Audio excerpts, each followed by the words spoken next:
Welcome on board, chosen one. Sit down, breathe once, slow, and let the noise of the day drain out of your shoulders. Feel that small shift in your chest, the one that says something is about to be named that you have carried in silence for years. My name is Elias, and I have spent decades watching how people break and how people rise, sitting quietly in the corners of rooms where the loud ones never noticed me, learning the one thing they never learned. And tonight, I am going to tell you about a celebration, a party, a room full of raised glasses and false laughter, people toasting to a victory they were certain was theirs. Imagine this. A single chess piece lying on its side on a polished table, abandoned mid-game, and a room full of people convinced that fallen piece means you surrendered. They toasted to it, they laughed over it. And that piece, that quiet toppled figure, is where everything begins, because they never understood what it actually meant. But before I explain it, 3 questions. Why can they not sleep since the night they won? Why does their victory taste like anxiety in their mouths? What did they get so catastrophically wrong? 6 reasons are coming, and one final truth at the very end that changes everything. Hold that toppled piece in your mind. We will return to it, and when we do, you will never see it the same way again. Funny how loud they were that night. Funny how they filled the room with sound, with clinking glasses and rehearsed speeches, with hands slapping backs and voices climbing over each other to claim the credit. They were loud because they needed to be. Loud people are rarely certain. Certainty is quiet. Certainty sits in the corner like I did and watches the loud ones exhaust themselves. And now, tonight, if you listen closely to that same room, you will hear something different. You will hear less. The speeches got shorter. The laughter got thinner. The glasses stopped clinking so freely. They hate that. They hate the silence that came after, and they cannot explain to themselves why the taste of their own victory started to go sour on their tongues. Look who was missing from that celebration. You. You were not at the table. You were not raising a glass. You were not fighting for a seat among them. And they read your absence as defeat, the way small nines always read absence as weakness. They toasted to an empty chair and called it winning. Here is the truth they will never admit. When they said you were finished, they meant they could not find you. When they said you had given up, they meant you had stopped feeding their game. When they said you lost, they meant you were no longer playing by rules they controlled. Their words were never descriptions of you. They were confessions about themselves. And now let us name what they did to you, without flinching, because you have spent too long pretending it did not happen. They underestimated you. They looked at you and decided you were not a threat, not worth the effort, not worth watching. That is the first wound. Then came the betrayal, the ones who smiled at your face and dismantled you behind your back. The ones who used what you gave freely as material to build their own climb. That is the second wound. Then the loneliness, those long stretches where you looked around and realized no one was coming. No cavalry, no rescue, just you and the weight of it. That is the third. And then the quiet humiliation, the kind that does not bruise the skin but bruises something deeper, the small dismissals, the eyes that slid past you, the way your name was left off the list. I've seen these 4 wounds in more people than I could count, and I have carried them myself in a season of my life I will tell you about later. These are real. This is not motivation dressed up as sympathy. This is the truth of what was done to you, and you deserve to hear it named plainly before we go anywhere else. Before we go deeper, do one small thing. Touch the like. Not for me. Consider it your signature at the bottom of this message, proof to the universe that you were here, that you sat down and listened when the truth was finally spoken out loud. That is all. Now stay with me, because I want you to understand something about that celebration that they themselves have never understood. Here is the part that changes everything, and you are going to feel it land. They were celebrating a game you are not even playing. They thought the two of you were on the same board, competing for the same square, chasing the same prize. And so, when you stepped back, when you went quiet, when you stopped reaching for the thing they were clutching, they read it as forfeit. But you had already left their board. You were playing something they could not see, on a scale they could not measure, and every move they made in triumph was actually a move deeper into a trap that had no name yet. That is why their victory felt hollow within days. That is why the party ended and the unease began. Something in them, some animal instinct older than their pride, whispered that the win was too easy. And they were right. It was too easy. Because you let them have it. They thought they won. Instead, they had simply been allowed to stop paying attention. And a person who stops paying attention to you is a person you have already begun to defeat. Too late for them to notice now, but not too late for you to understand it. Ever wonder why the ones who beat you the loudest are also the ones who watch you the longest afterward? You might tell yourself it is paranoia, that you are imagining the way they check on you, the way they ask about you, the way your name still surfaces in their conversations long after they claimed you were irrelevant. No, that is not paranoia. That is instinct, theirs and yours, both recognizing that the story did not end where they wanted it to end. I want you to sit with how strange that is. They won, supposedly, and yet they cannot look away from you. The defeated are supposed to fade. You did not fade. You went quiet, and quiet is not the same as gone. Quiet is the sound a blade makes while it is being sharpened, and the ones who mistook your silence for surrender are about to spend a very long time discovering the difference. This is where their real story begins, and it is nothing like the one they toasted to.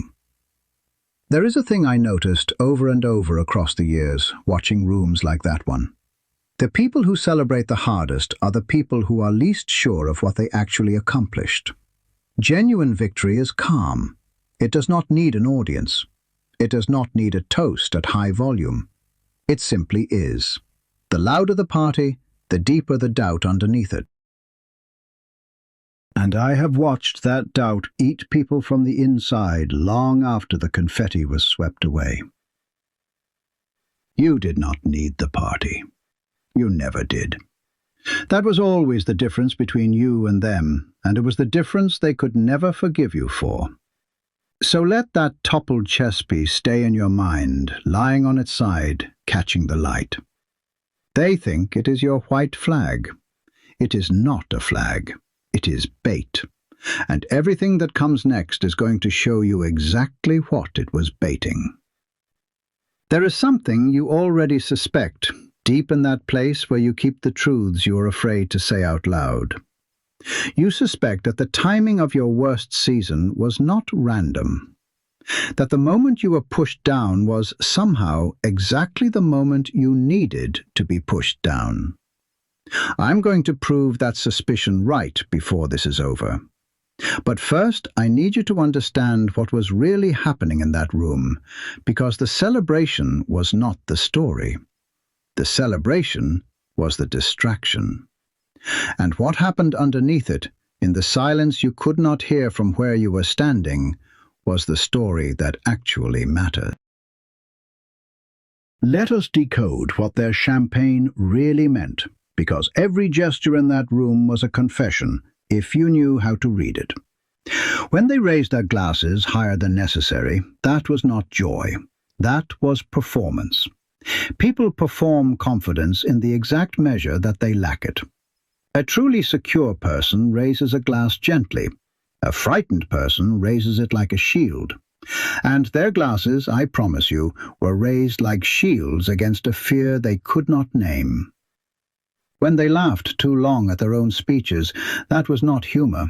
That was relief, the shaky relief of people who cannot quite believe they got away with something.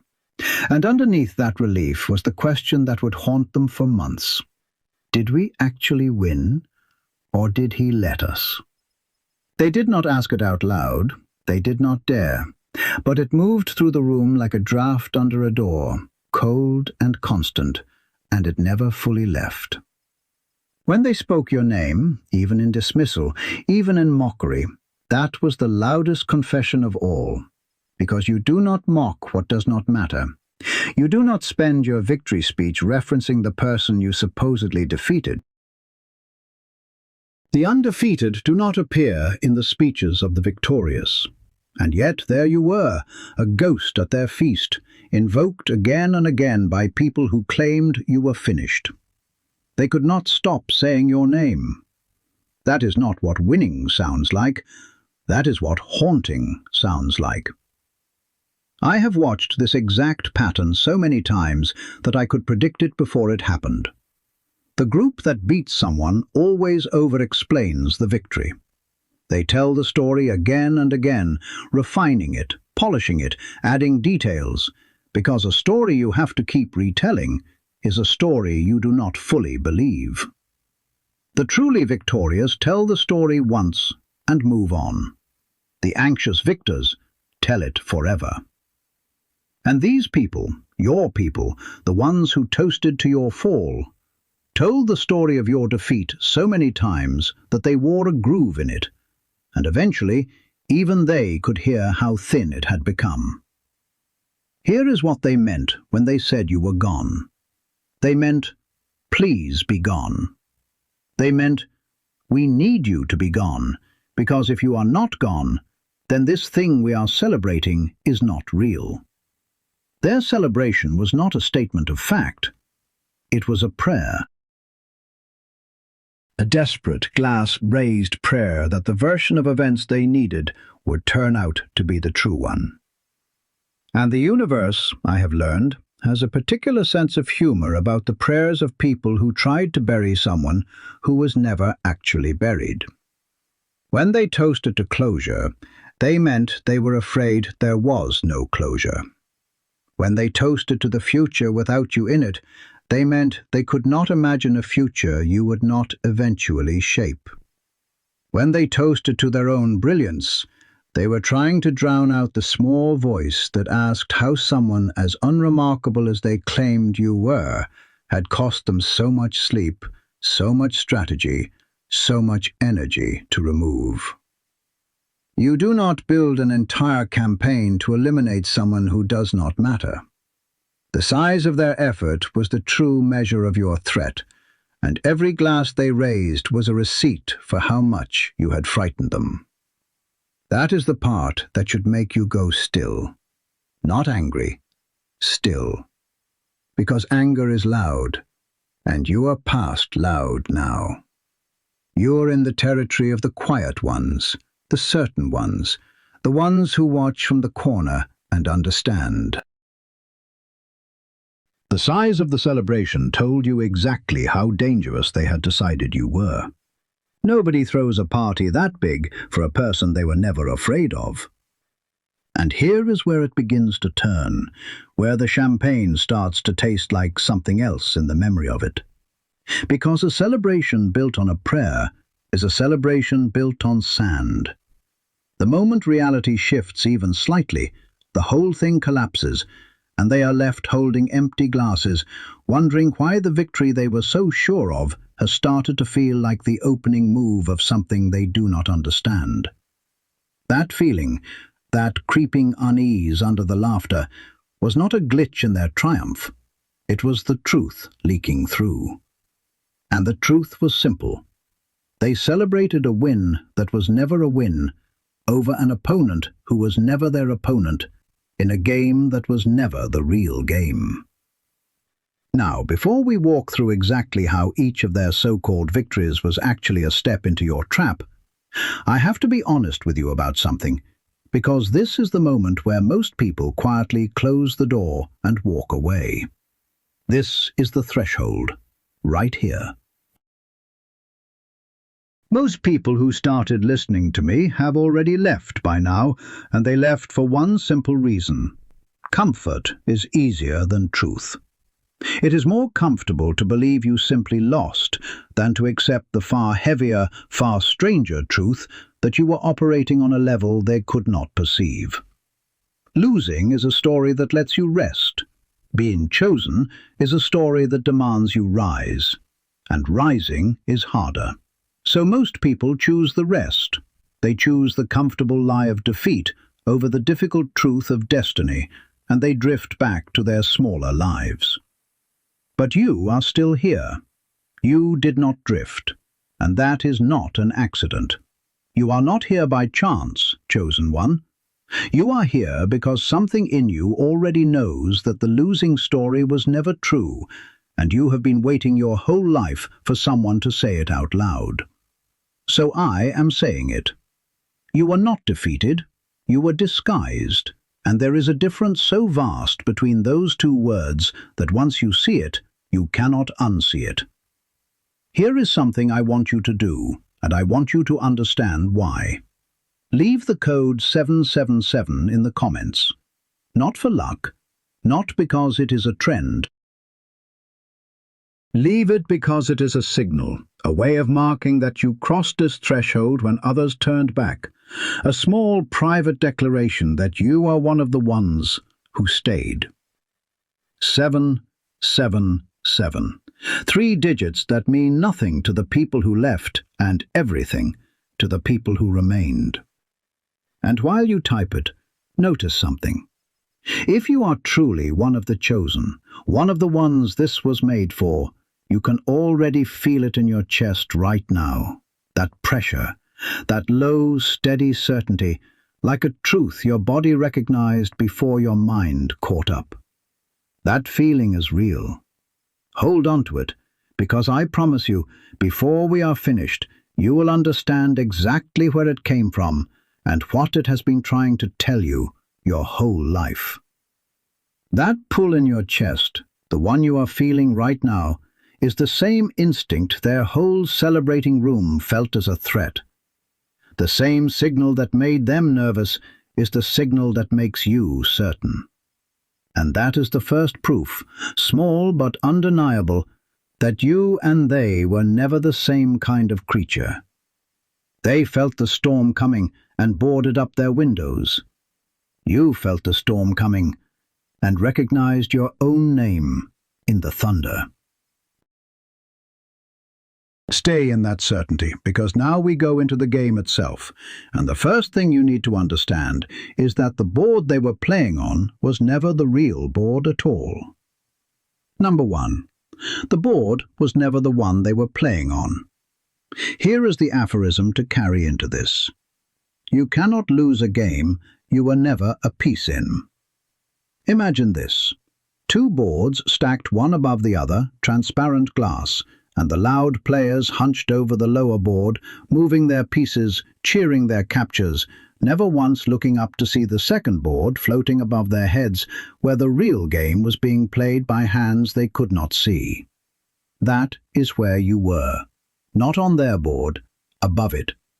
And every move they celebrated on the lower board was, without their knowledge, a consequence of a move made on the higher one. Was I really playing a bigger game, or am I just telling myself a comforting story now that I lost the small one? Ask it, because you are wondering. And the answer is not in what you tell yourself. The proof is in what they cannot explain. Ask them why, after their great victory, nothing improved. Ask them why the prize they fought so hard to take turned to ash in their hands. Ask them why removing you did not bring them the peace they expected, but instead a strange new anxiety they cannot locate. They cannot answer, because on their board, victory should have brought relief. It did not. And the only explanation for a victory that brings no relief is that it was never a real victory at all. It was a move on a board they did not know existed, and it served your purpose, not theirs. I have watched 100 people torture themselves with the small board. They replay the moves. If only I had said this. If only I had done that. If only I had fought harder for that square. And I want to take those people gently by the shoulders and turn their eyes upward, because the square they lost was never the square that mattered. They were grinding themselves to dust over a game that was designed to be lost so that a larger game could be won. That is the shift almost no one makes. The willingness to lose the visible board in order to control the invisible one. I have seen years of this, and I can tell you that the people who master this are the most dangerous people alive, precisely because they never look dangerous. They look like they are losing, right up until the moment they are revealed to have won everything that ever counted. Your greatest apparent weakness in that game was that you did not seem to be fighting. They mistook your calm for absence. But absence of struggle is not absence of strategy. Sometimes the most aggressive move on the board is the one that looks like no move at all. The move that says, take it, take the square, take the prize, take the celebration. I have already taken the thing that decides who actually wins, and you were too busy grabbing to notice my hand was never reaching for the same thing as yours. Your stillness was not surrender. Your stillness was the loaded quiet of a predator that has decided the prey will exhaust itself. And they did. They exhausted themselves, winning a game that cost them everything to win and gave them nothing to hold. That is why their victory aged so badly. That is why the party turned sour. And it connects directly to the next thing you need to understand, because the way they moved after their so-called win, all that frantic energy, all that watching over their shoulders, was not the behavior of winners at all. It was something else entirely, something that gives away exactly who was really in control. And once you see what their movements confessed, you will never again mistake noise for strength. Watch how they moved after they supposedly won, because movement never lies. A person who has truly won relaxes, their shoulders drop, their sleep deepens, their grip loosens, because there is nothing left to hold against. But that is not what happened in that room, was it? After the toasts faded, they did not relax. They tightened. They started watching doors. They started asking questions about you they had no reason to ask if you were truly finished. They kept a corner of their attention permanently pointed in your direction, like a compass needle that would not stop trembling. And that trembling needle was the truest thing in the whole affair, because it pointed at the one they claimed no longer mattered. Number 2. Their restlessness was a confession. Here is the line to carry with you. The winner sleeps, the frightened one keeps watch, and the one keeping watch tells you who really lost. Imagine this, a fortress with the gates flung open in celebration, banners flying, and yet along every wall the guards are doubled, tripled, eyes scanning the horizon for a single figure who is not even approaching. Why would people who won a war reinforce their walls against a defeated enemy? They would not. Unless somewhere beneath their triumph they understood that the enemy was never defeated at all, only relocated, and that the quiet on the horizon was not safety, but the pause before something they could not predict. Maybe you are reading too much into their behavior. Maybe their restlessness has nothing to do with you at all. Nice thought. Now abandon it, because I have watched this pattern harden into a law over the years. People do not guard against ghosts. They do not lose sleep over the truly gone. The dead do not require surveillance. The only reason to keep watching someone is that some part of you, wiser than your pride, has registered them as an ongoing threat. Their watching was not habit, it was instinct. And their instinct, unlike their speeches, was telling them the truth. You were still in the game. You were more in the game than ever. And the part of them that stayed awake at night knew it before their conscious minds would allow them to. They hate that they cannot stop watching. They hate that they won and still cannot look away, because watching costs them. Every ounce of attention they spend on you is an ounce they cannot spend on building the thing they claim to have won. You have become a permanent tax on their peace, a standing garrison they must maintain, and they pay that tax every single day without receiving anything in return. Meanwhile, you spend no attention on them at all. You do not guard your walls against them because you never feared them to begin with. And that asymmetry, that terrible lopsided arrangement where they must watch and you do not, is the clearest scoreboard in the whole game. The one who cannot stop watching is the one who lost. Good. I remember the season of my own life I promised to tell you about.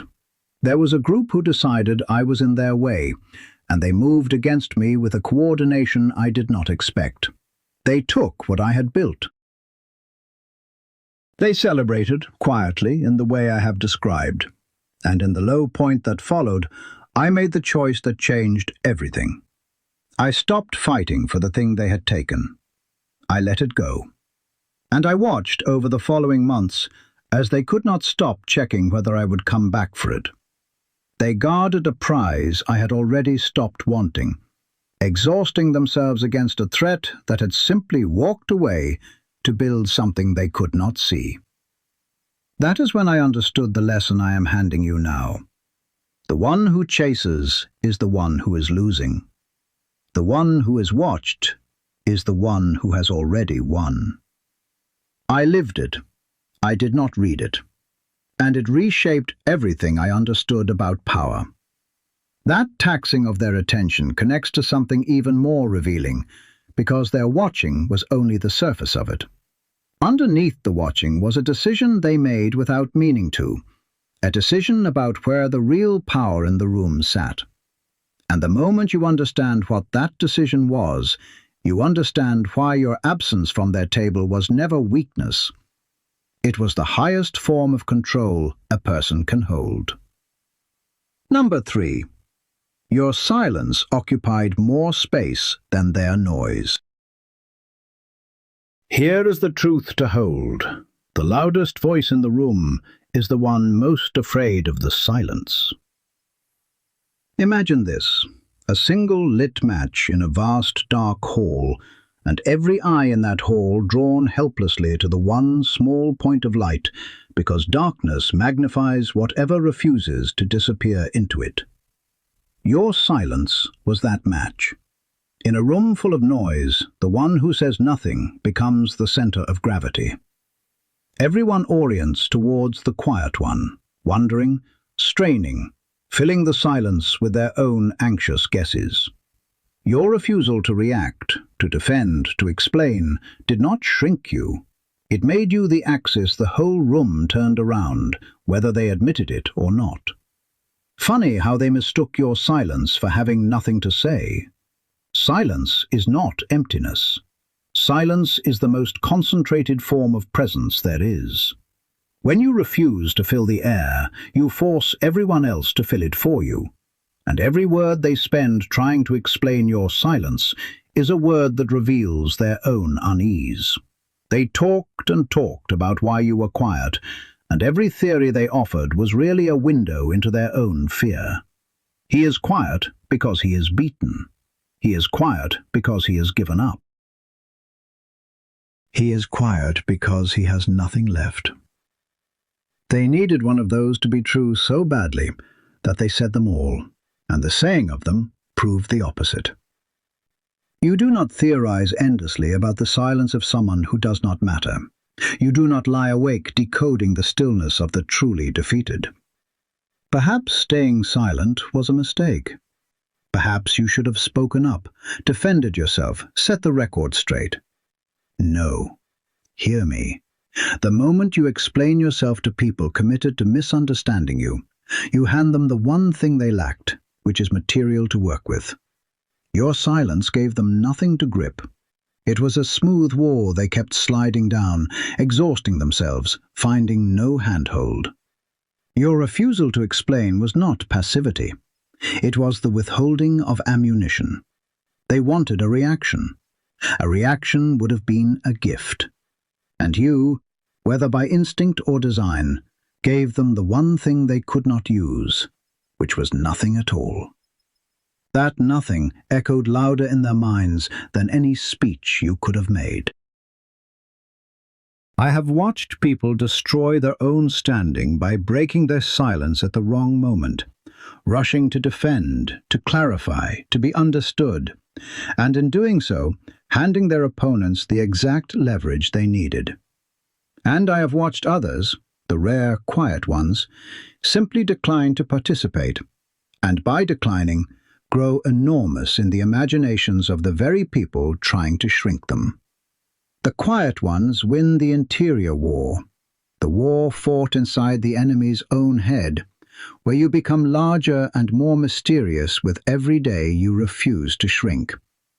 That interior war is the one that actually decides things, and you are winning it from the moment you chose not to speak. Here is what should settle into you now. Their noise was labor. Your silence was leverage. They worked to fill the room. You worked by refusing to. And the universe has a strange economy in which the one who exerts the least visible effort while occupying the most invisible space is the one accumulating the real power. You accumulated, they spent. Every day of their loud watching drained them, and every day of your quiet stillness compounded in your favor, like something growing underground where no one thinks to look. There was a promise I made you earlier about the real reason they cannot sleep, and I told you I would reveal it later rather than now. We are approaching it, but not yet, because you are still not fully ready to hold it. First, you need to understand what your absence from their table actually did to the balance of power, because most people believe that to control a situation you must be present in it. That belief is exactly backward, and the ones who understand why are the ones who end up controlling rooms they never even enter. That is where we go next, and it will rearrange something fundamental in how you understand your own power. Number 4. Your absence controlled the table you never sat at.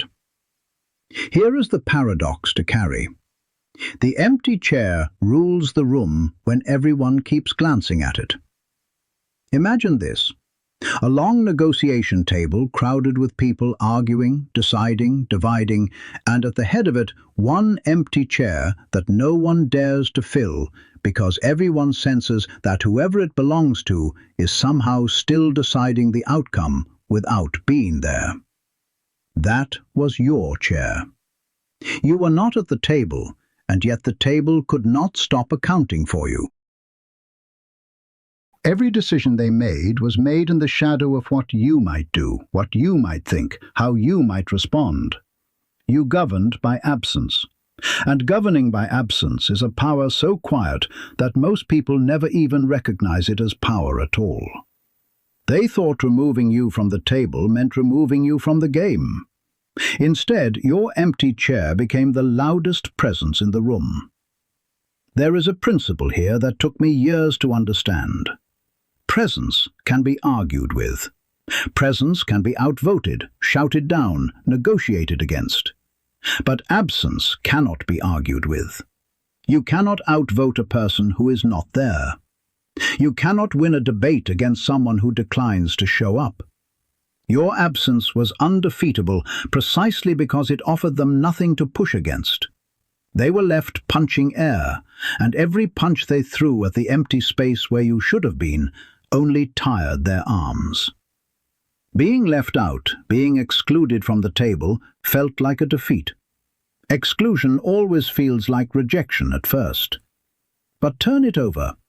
What is exclusion really, except an admission that they could not control you within the room, so they had to try to control you by removing you from it? You exile the ones you cannot defeat in open contest. You bar the door against the one you cannot beat at the table. Your exclusion was not a measure of your smallness.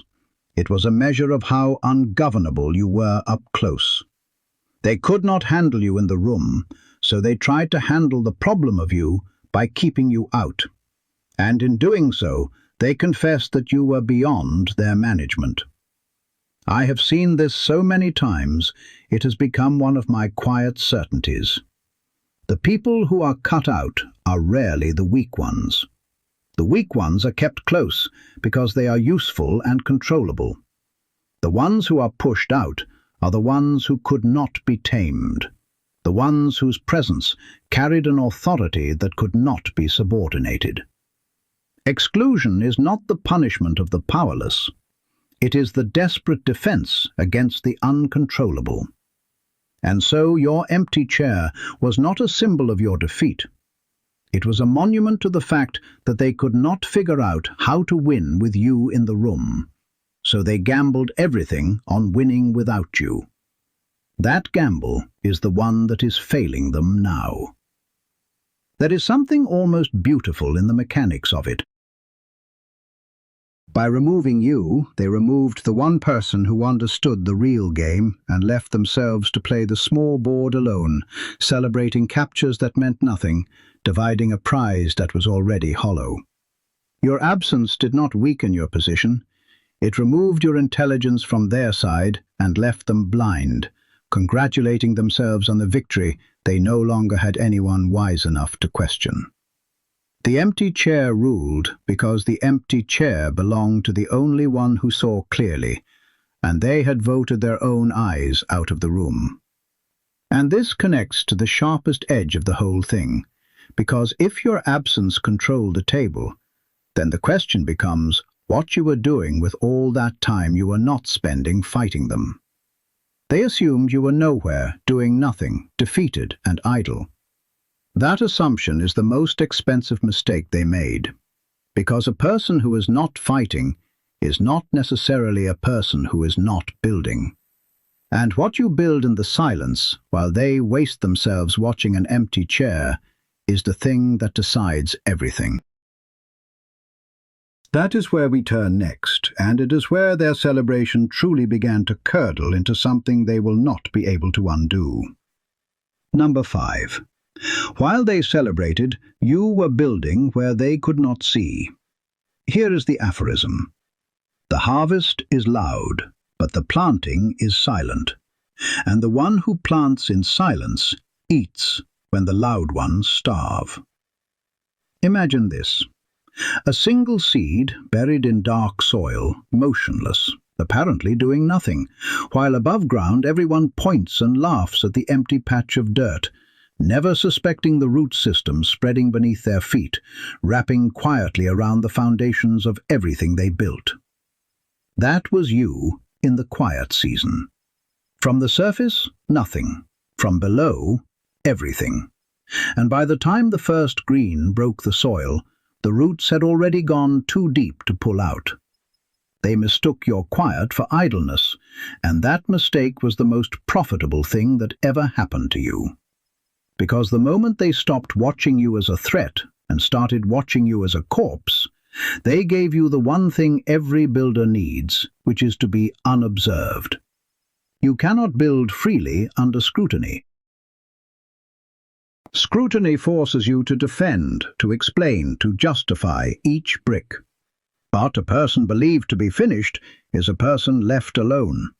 And in that solitude, that beautiful, unguarded solitude, you laid foundations they will not discover until they are already standing on top of them, wondering when the ground beneath their feet stopped being theirs. The quiet season felt like wasted time, like all those months of apparent nothing were just months of loss. They were not. Those were the most important months of the entire game. What looks like dormancy from the outside is often the most furious activity there is, just relocated underground where the mockers cannot see it. The seed does not rest in the dark. The seed works harder in the dark than the flower ever does in the light. And you, in your dark season, were not resting. You were rooting. You were establishing a base so deep and so wide that no future storm they sent could uproot it, because they did not even know where it was. I watched myself do this in my own low season, and it terrified the people who thought they had finished me. Not because I threatened them. I said nothing to them at all. It terrified them because I disappeared into building, and disappearance is the most frightening thing you can do to someone who needs to keep tabs on you. They could no longer read me, and a threat you cannot read is far more menacing than one you can see coming. My silence and my building together made me an unknown, and there is nothing the human mind fears more than an unknown that used to be a known quantity.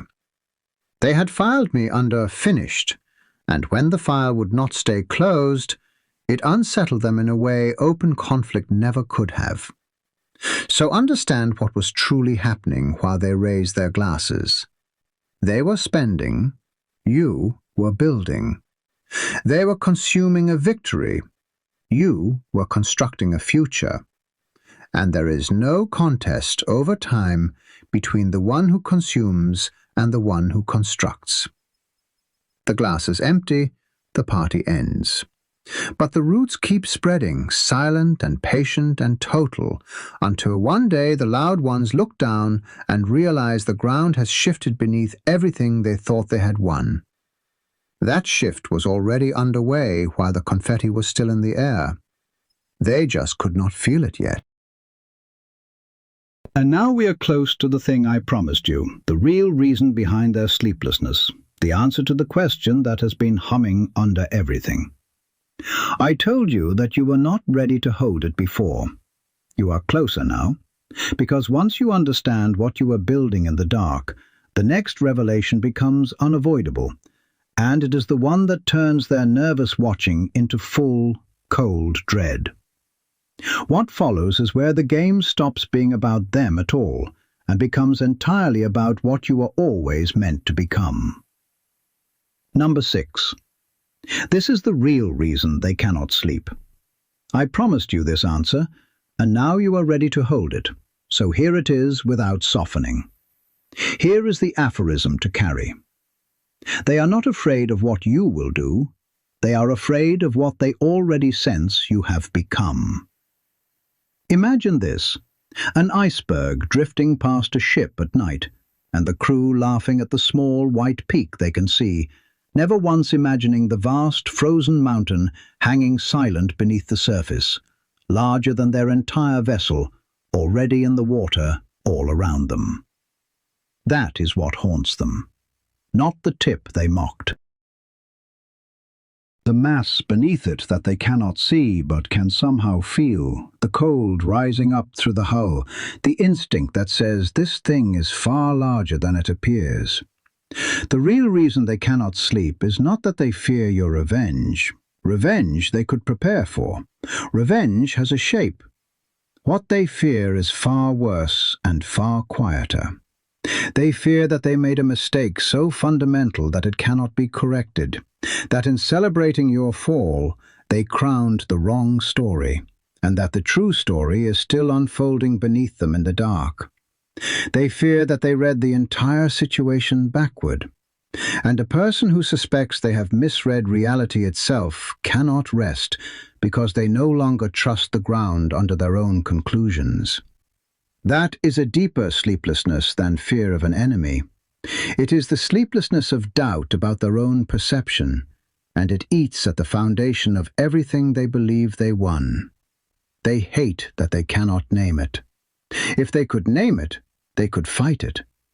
But it has no name yet, this creeping certainty that the game did not end where they thought.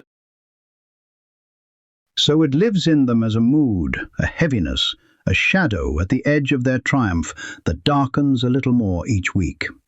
They wake at 3 in the morning with their hearts pounding for no reason they can identify, and the reason is you, or rather the version of you their instincts have correctly assembled while their pride kept insisting you were finished.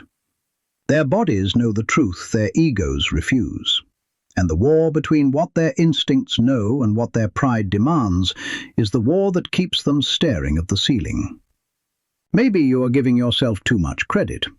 Maybe people do not really lose sleep over you. Cute doubt. Set it down. I have sat with too many of these people over the years, the loud winners, and watched the same things surface in every one of them once the celebration faded. A gnawing, a suspicion, a private, unspoken question they would never confess to their allies. Did we actually win, or did we just do exactly what he wanted? That question, once it enters a mind, never fully leaves. It metastasizes. It colors every future decision with hesitation. And you planted that question in them without saying a single word, simply by refusing to behave like someone who had lost. Their own minds did the rest, and their own minds have been at it every night since. That is why their bodies betray them. The tightness in the chest, the eyes that dart to the door, the victory that tastes like anxiety. Their nervous systems ran the calculation their pride would not allow, and the calculation came back with a result that terrifies them. This is not over. He is not finished.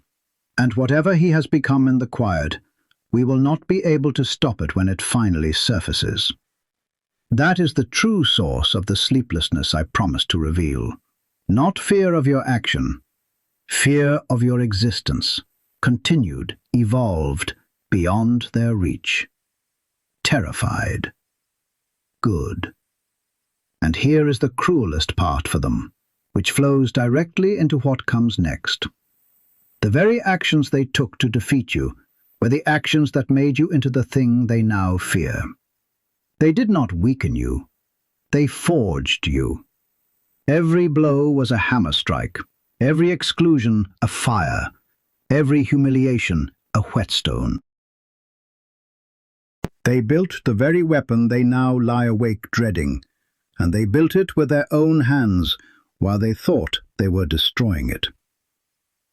Once you understand how their attacks became your making, you understand why they can never truly win, because their every move against you only sharpens the thing that will outlast them.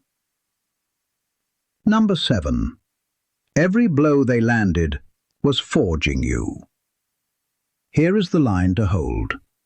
They thought they were breaking you, but breaking is how a blade is shaped. Imagine this. Raw metal in a forge, glowing, struck again and again by a heavy hammer, and to an untrained eye, the metal is being beaten, damaged, abused, when in truth, every strike is driving out the weakness and aligning the steel into something that will one day hold an edge sharp enough to cut through anything. That was you under their blows, not being destroyed, being made. Each strike they were proud of was, without their knowledge, another blow in the forging of the very thing that would one day render them irrelevant. Funny how they congratulated themselves on every wound they gave you. They did not understand the mechanism they were participating in. Comfort does not forge anyone. No one was ever sharpened by ease. The people who become dangerous, truly dangerous, are made in exactly the conditions your enemies provided so generously. Pressure, betrayal, isolation, contempt. These are not the conditions of defeat. These are the conditions of forging. And your enemies, believing they were punishing you, were actually enrolling you in the only school that produces the kind of person they would eventually be unable to stand against. They paid your tuition in blows, and the graduate they produced is the one now haunting their sleep. Perhaps all that pain was just damage. Perhaps you are simply wounded rather than forged. Feel the difference, because it is everything. Damage is what happens when pain has no meaning and no direction. Forging is what happens when pain is absorbed by something that refuses to shatter. The same hammer that shatters glass shapes steel. The variable was never the hammer. It was the material. And you did not shatter. You are still here, listening, feeling that certainty in your chest, which means you were never glass. You were always steel, and the blows only proved it, revealing an edge that comfort could never have given you. I know this in my own body, from my own low season, the one I keep returning to because it made me who I am.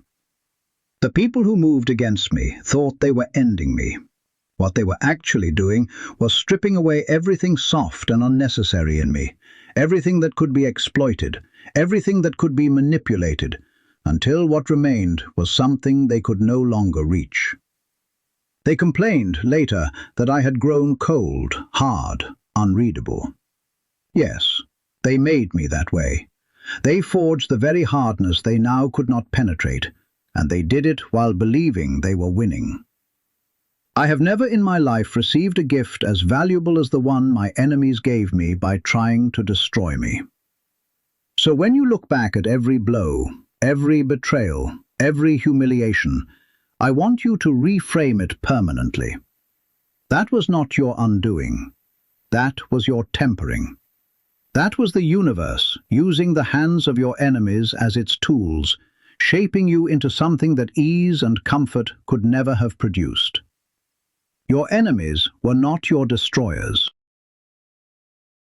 They were unwitting blacksmiths, laboring in service of your becoming, sweating over a forge whose product would one day make their triumph meaningless. Every scar you carry is a mark of alignment, a place where the steel was set true. You are not damaged. You are calibrated, and the calibration was paid for by the very people now afraid of the result. This forging leads straight into the next revelation, and it is the one that begins to close the trap completely. Because if they forged your strength through their attacks, then the natural next question is what happened to the specific things about you that they mocked most, the traits they pointed at and laughed at, the qualities they called weaknesses.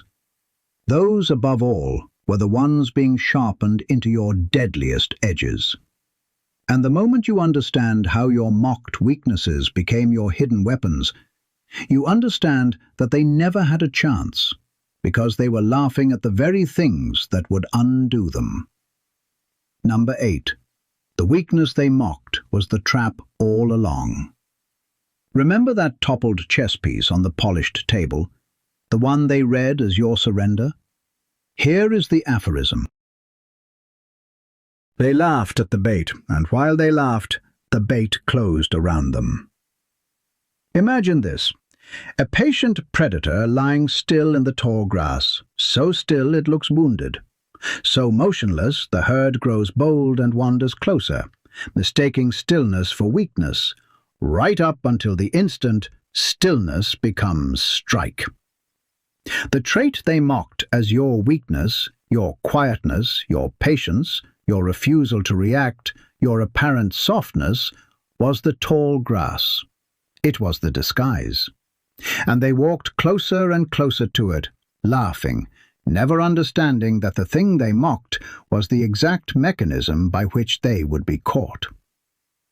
They mocked the specific things that made you different, and this is the pattern of small minds everywhere. They cannot distinguish between a weakness and a weapon they do not yet understand. Your patience looked like passivity to them, so they mocked it, never realizing patience is the deadliest strategic asset there is, the ability to wait longer than your opponent can, to let time do the work that force cannot. Your sensitivity looked like fragility, so they mocked it, never realizing that what they called sensitivity was actually perception, the ability to read the room they were blundering through blind. Every trait they mocked was a faculty they lacked, and they mocked it precisely because they could not understand it. Maybe the things they called weaknesses really were weaknesses. Maybe they were right about you after all. No. Here is the reversal you need to carve into yourself. A weakness that consistently unsettles your enemies is not a weakness. It is a weapon they have not yet learned to name. If your supposed softness made them uneasy, it was not softness. If your quietness made them watch the door, it was not quietness. The very fact that your so-called flaws provoked such strong reactions in them is the proof that those flaws were never flaws at all. Real weaknesses are ignored. Only weapons get mocked, because mockery is what fear does when it does not want to admit it is fear. I have watched this truth play out more times than I can number. The trait a person is most ashamed of, the one they were mocked for most cruelly, is almost always the seat of their greatest power once they stop apologizing for it. The mockery was never a verdict on the trait. It was a reaction to a power the mockers could not access and could not stand to witness. They tried to shame you out of your greatest asset, and if you had listened, if you had surrendered that trait to their laughter, you would have handed them the only real victory available to them. But you did not. You kept it. Wounded, maybe, but you kept it. And keeping it is why you are dangerous now. So take every quality they mocked and understand it for what it was. It was the trap. Your patience was the trap that let them exhaust themselves. Your silence was the trap that gave them nothing to fight. Your absence was the trap that left them punching air. Your apparent softness was the trap that made them careless, made them wander close, made them mistake a resting predator for a beaten one. They walked into every single one of these traps while laughing, and the laughter is what makes it so complete, because a trap you walk into willingly, mocking it the whole way, is a trap you can never claim you did not see coming. They saw it, they laughed at it, and they stepped into it anyway. And this is where everything begins to converge, where the separate threads of their sleeplessness and their forging and their mockery braid together into a single inescapable rope. Because if their attacks forged you, and their mockery sharpened your deadliest traits, and their celebration blinded them to the real board, then there was a specific moment, a precise instant, when their supposed victory quietly became their defeat. A tipping point, a hinge on which the entire story turned. And that moment, the one they will spend the rest of their lives trying to locate and never finding, is where we go next, into the point of no return, where their party became their sentence. Number 10. The point of no return, where their party became their sentence. Here is the aphorism to carry. The moment they stopped fearing you was the moment they doomed themselves. Imagine this. A door swinging shut in a long, dark corridor, and on one side stand the celebrants with their glasses still half raised, and on the other side stands the version of events they can never return to. The click of the latch so quiet that not one of them hears it, though every one of them will spend years trying to remember when the sound was made. That click was the point of no return. It happened not when they attacked you, but at the exact instant they decided the attacking was over, that you were handled, that they could finally exhale and celebrate.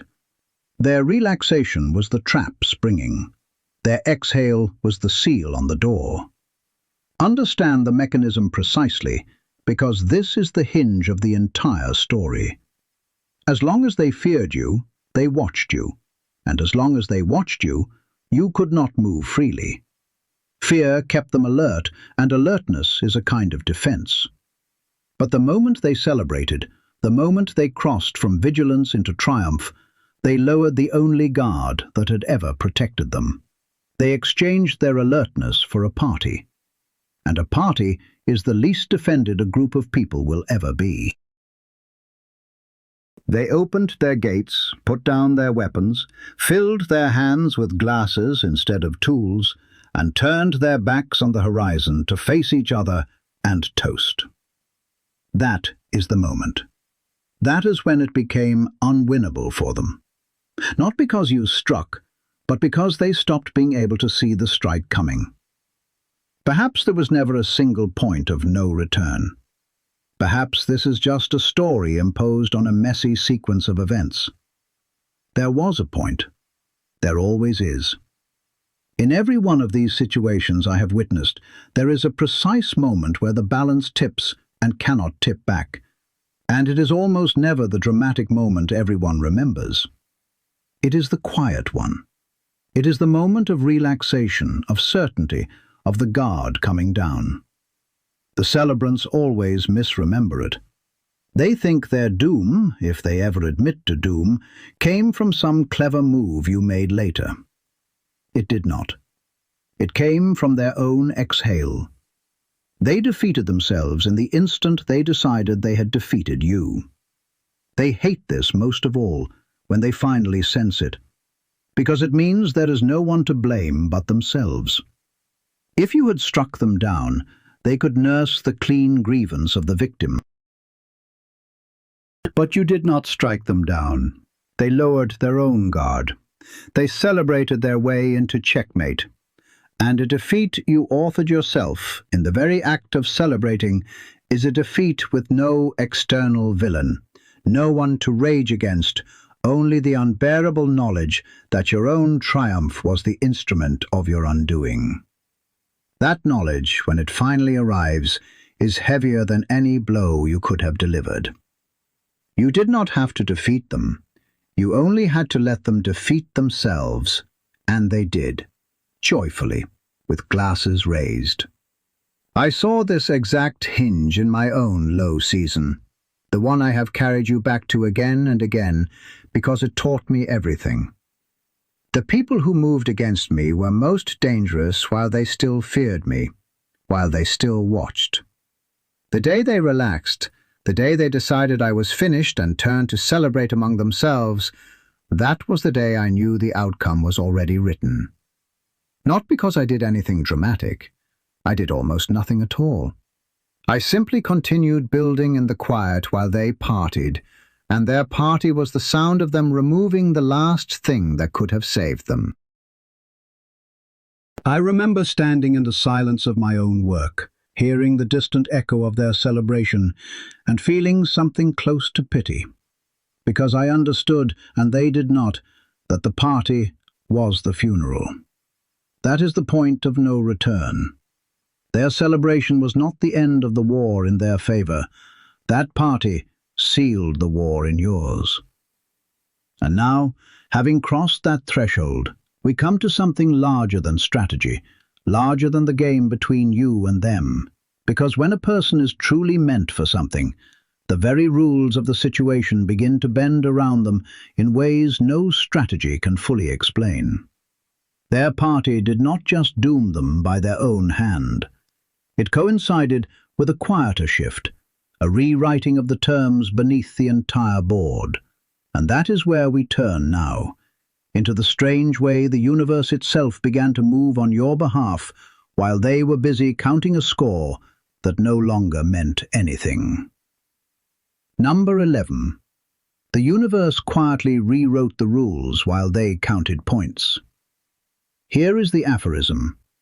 When the chosen one stops fighting the old game, a new game is built beneath their feet. Imagine this. Players hunched over a board, tallying their captured pieces, absolutely certain of the score, while beneath the table, unseen and silent, the very rules of the game are being rewritten in a hand they cannot read, so that the pieces they captured no longer count and the squares they hold no longer matter. They kept counting. The counting felt so real, so concrete, so satisfying. And the entire time, the framework that gave their count any meaning was dissolving, being replaced by a structure in which their points were simply irrelevant. I want to be careful here, because this is where it stops being only about tactics and becomes something more. There is a phenomenon I have observed again and again, and I do not fully understand it, but I trust it completely because I have seen it too many times to dismiss. When a person who is genuinely meant for a larger purpose finally stops struggling inside the small game, when they release their grip on the prize the small players are fighting over, something shifts in the larger arrangement of their life. New rooms open where every door used to be locked. People arrive who could never have found you while you were still fighting. The very ground rearranges itself quietly in their favor. It is as if the universe was waiting for them to stop playing the small game before it would allow them to see the large one. Maybe this is real, or maybe it is just a comforting story to explain good luck. Ask it honestly, and then look at the evidence of your own life. Look at the strange timing of things after your fall. Look at how the doors that mattered began to open only after the doors they controlled slammed shut. Look at how the people who found you in your quiet season were entirely different from the people who abandoned you in the loud one, and how much more aligned they were with who you actually are. Coincidence does not stack that neatly over and over in the same direction. That is a pattern, and patterns are how the universe speaks to those willing to listen. The rules were rewritten. You can see the new rules operating in your life right now if you have the courage to look. The ones who beat you are still playing by the old rules. That is the tragedy of their situation, and the comedy of it too. They won the old game so decisively that they cannot imagine playing any other. They are still counting points in a currency that has been quietly discontinued, still defending squares on a board that has already been folded up and put away. And they will keep playing that game. Keep counting that score, keep defending those squares, long after it has ceased to mean anything. Because the old game is the only one they know how to play. Their very mastery of the small game is what blinds them to the large one. They are too good at what no longer matters. Meanwhile you, having lost the old game, having been forced out of it, having released your grip on it, are free to see the new one. This is the strange mercy hidden inside your defeat. If you had won the old game, you would still be playing it, trapped in it, defending it, never lifting your eyes to the larger board. Your loss was the thing that lifted your eyes. Your defeat was the thing that freed you to see what the winners can never see, because they are too busy guarding their winnings. The universe rewrote the rules, and it handed the new rulebook not to the celebrants, but to the one they thought they had eliminated, because only the one who lost the old game had eyes clear enough to read the new one. Take that in, chosen one, and let it settle into the certainty you have been feeling in your chest since the beginning. The game changed. It changed in your favor, and it changed precisely because you were willing to lose the version they were playing. This connects directly to the single truth that everything in this entire story has been building toward. The truth beneath all the others, the one that makes sense of the wounds and the forging and the silence and the rewritten rules. There is one thing, one final understanding that all of this has been leading you to grasp, and once you grasp it, you will be ready in a way you have never been ready before. That is where we go now. Number 12. The one truth it was all leading to, and why you are ready now. Here is the aphorism. You are never losing, you are being prepared, and preparation always looks like loss to those who cannot see the purpose. Imagine this. A single arrow drawn back on a bowstring, pulled backward, further from the target with every moment, so that to anyone watching only that backward motion it looks like retreat, like failure, like the arrow moving away from everything it wants, right up until the instant of release, when all that backward pull becomes the entire force of its flight forward. That is the one truth. Everything that felt like being pulled backward was the drawing of the bow, and you are at the moment of release. This is what it was all leading to. Every wound, every betrayal, every lonely night, every mocking laugh was not a series of unrelated misfortunes. It was a single coherent preparation. It was the drawing back of an arrow that could not fly forward until it had first been pulled all the way back. The distance you were pulled from everything you wanted was not the measure of your failure. It was the measure of the force now available to you. The people who watched only the backward motion declared you a failure. They could not see the target. They could not see the bow. They saw only the retreat and mistook it for the whole story. But the retreat was never the story. The retreat was the loading of the shot. Maybe you are truly ready now, or maybe you are just telling yourself you are ready because you want to be. Here is how you know. You are still here. Through all 15 turns of this, through every threshold where the comfortable ones left, you stayed.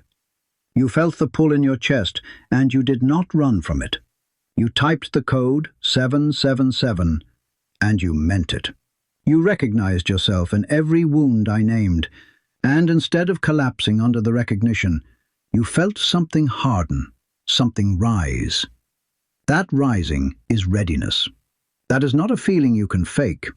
It is the response of steel that has been forged, remembering finally what it was forged for. I lived this truth in my own low season, and it is the reason I can speak it to you now with total certainty. There was a moment, at the very bottom, when I understood that everything I had endured was not punishment, but preparation, that I had been drawn back precisely so that I could be released with force, and in that moment, my entire relationship to my own suffering changed. The pain did not disappear, but it acquired meaning, and suffering with a purpose stops being suffering and becomes training. I stopped asking why this was happening to me, and started understanding what it was preparing me for. That shift from victim to arrow is the shift I have been walking you toward this entire time. It is the one truth beneath all the others. And here is why the timing is exactly right, why it is now and not before.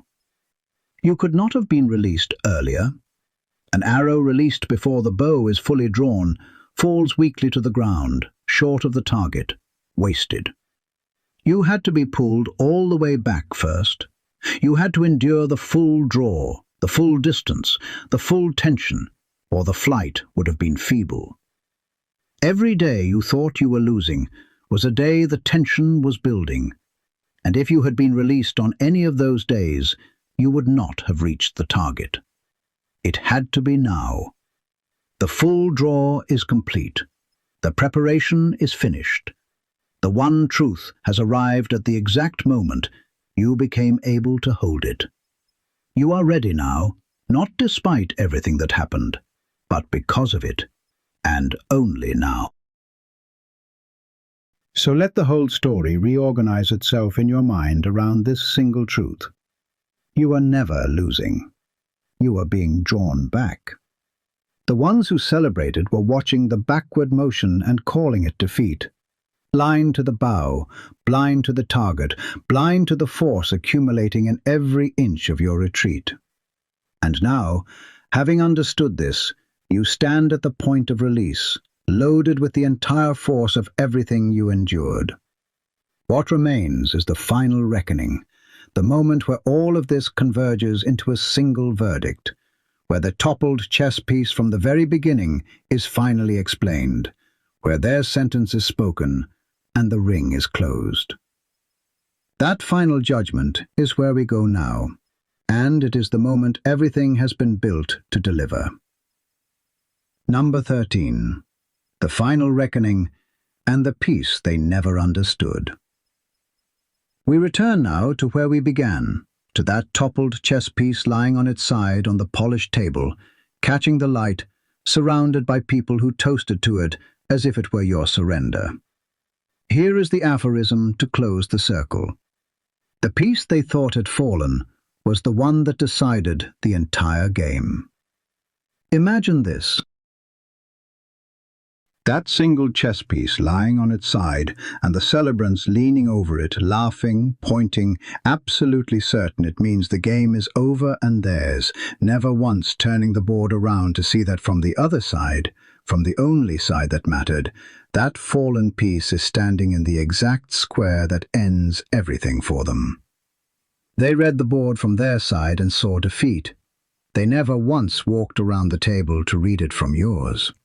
And from yours, that toppled piece was not surrender, it was checkmate. This is the final reckoning, and it is quiet, the way all real reckonings are. There is no explosion here. There is no revenge thrown back on their faces with a flourish.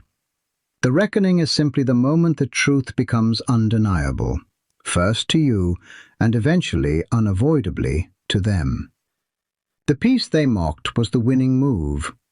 Your fall was the move. Your silence was the move. Your absence, your patience, your quiet building in the dark, all of it was the single move that decided the game, disguised as the piece falling, disguised as the very thing they celebrated. They toasted to the move that ended them. They raised their glasses to their own checkmate and called it victory. You might wonder, even now, whether this is real, whether the reckoning will truly come, whether they will ever actually understand what happened. Let me answer plainly. They will understand it, but not all at once, and not because you will explain it to them. You will never explain it to them. That is beneath you now, and besides, explanation would only give them the material they lacked. No. They will understand it the way one always understands these things, slowly, privately, in the accumulating evidence of their own lives. They will watch you rise where they were sure you had fallen. They will watch the doors open for you that they thought they had sealed. They will feel the ground they won turn to sand, and piece by piece, night by sleepless night, they will assemble the truth their pride kept refusing, until one day they will stand over the memory of that toppled piece and finally see the board from your side. And it will be too late, the way it was always going to be too late. Here is the part of the reckoning that matters most for you, though, because this was never really about them. The final reckoning is not their punishment. Their punishment takes care of itself, automatically, in the hollow victory and the sleepless nights and the slow dawning horror. The reckoning that actually matters is yours, and it is this. You get to stop carrying the lie. You get to set down the story of your own defeat, the one you half believed, the one that sat on your chest all those nights. You get to know, with total certainty, that you were never the loser they said you were. You were the piece that decided the game. And truly knowing that, all the way down, is the freedom that all of this was built to give you. Their loss takes care of itself. Yours is the moment you finally understand you already won. So let that toppled chess piece rest now, no longer a symbol of your shame, but a monument to your strategy. Let it lie there on the polished table, catching the light, meaning the opposite of everything they thought it meant. They will spend years staring at it, trying to understand. You already understand. And understanding is the whole reckoning. From here, only two things remain. A warning so that this knowledge does not curdle in you and become the very thing that undoes you. And then the release, the moment you walk forward as who you have always been. The warning comes first, and you must not skip it, because the newly forged are the most vulnerable to a mistake that can shatter everything you have become. Number 14.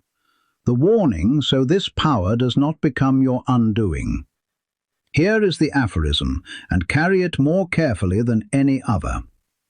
The one who was forged in the fire can still be consumed by it if he mistakes the fire for himself.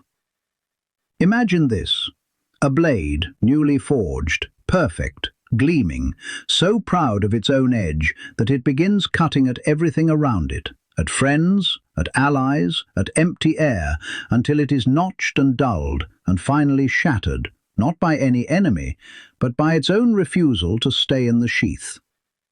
This is the danger you now face, chosen one, and it is a greater danger than any your enemies ever posed.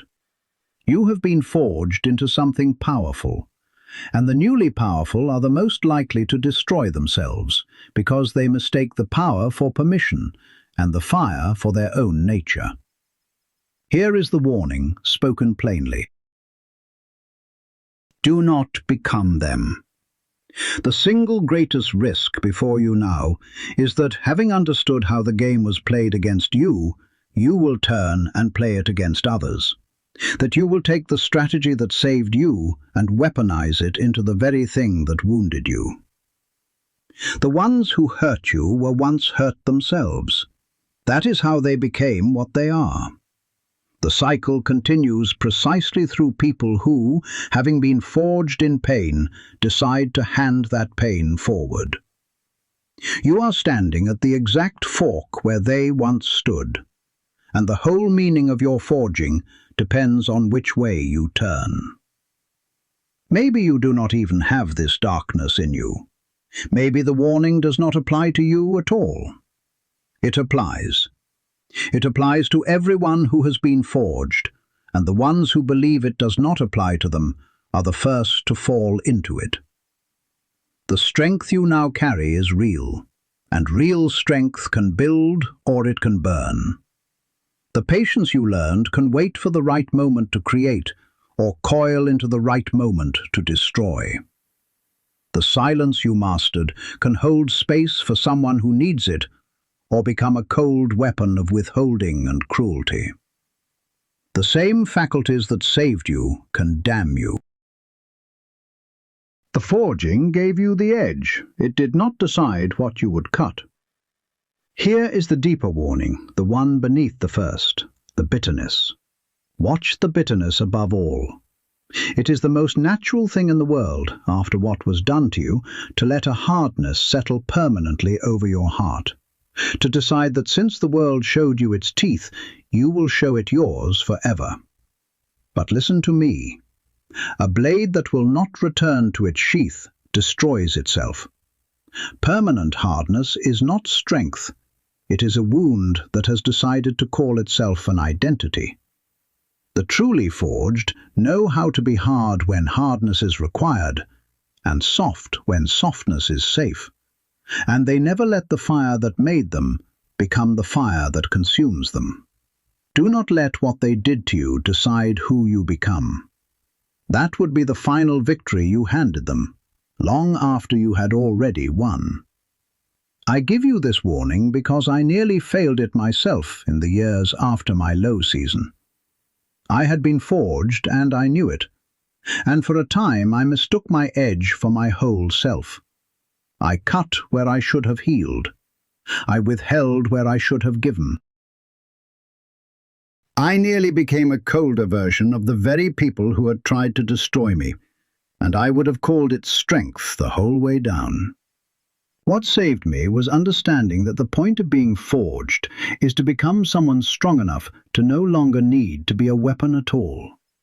That is the highest use of everything you have endured, not to strike, but to be so complete that striking is beneath you.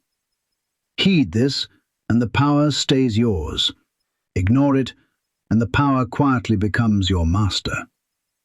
Now, having been warned, you are finally ready for the last thing, the release, the moment you step forward as who you have always been. Number 15. The release. Walk forward as who you always were. We have come to the end, chosen one, and this is not a conclusion, but an opening. Here is the final aphorism, the one to carry out of here and into the rest of your life. You do not have to become someone new. You only have to stop pretending you were ever anyone less.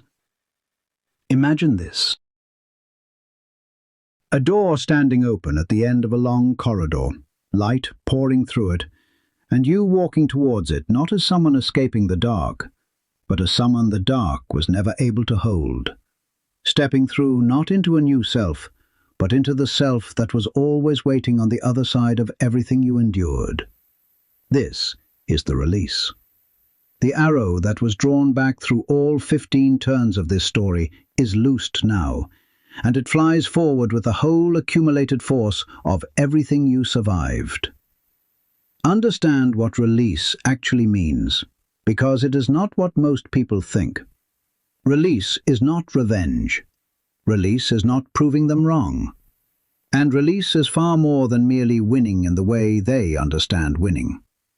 Release is the moment you stop needing anything from the people who hurt you, including their understanding, including their apology, including their defeat. You walk forward not to show them anything, but because forward is simply where you were always going, and they were never anything more than terrain you crossed to get here.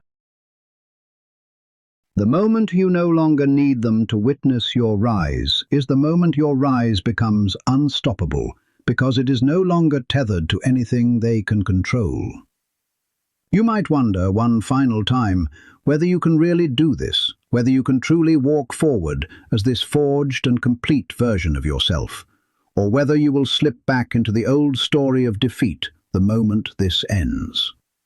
Here is your answer, and it is the last thing I will give you. You have already done it. The person who could slip back into the old story is not the person who stayed through all 15 turns of this. That person left long ago, at one of the early thresholds, choosing comfort over truth. The one still here, still feeling that certainty burning in the chest, has already crossed over. You are not deciding whether to become the chosen one. You already are. This was never about creating something new in you. It was about burning away the lie that hid what was always there. So walk forward. Carry the toppled chess piece in your memory not as shame, but as strategy. Carry the wounds not as damage, but as forging. Carry the silence not as absence, but as leverage. Carry the whole long season of apparent defeat not as your lowest chapter, but as the draw of the bow that gave your life its force. And carry the warning too, so that the fire that made you never becomes the fire that consumes you. You are never losing. You are being prepared, and now the preparation is complete, the arrow is loosed, the door is open, and the only thing left to do is the thing you are always meant to do, which is to step through it and become in full and without apology who you have always been. The ones who celebrated will keep counting their points in a currency that no longer spends. The ones who watched the door will keep watching a door you have already walked through.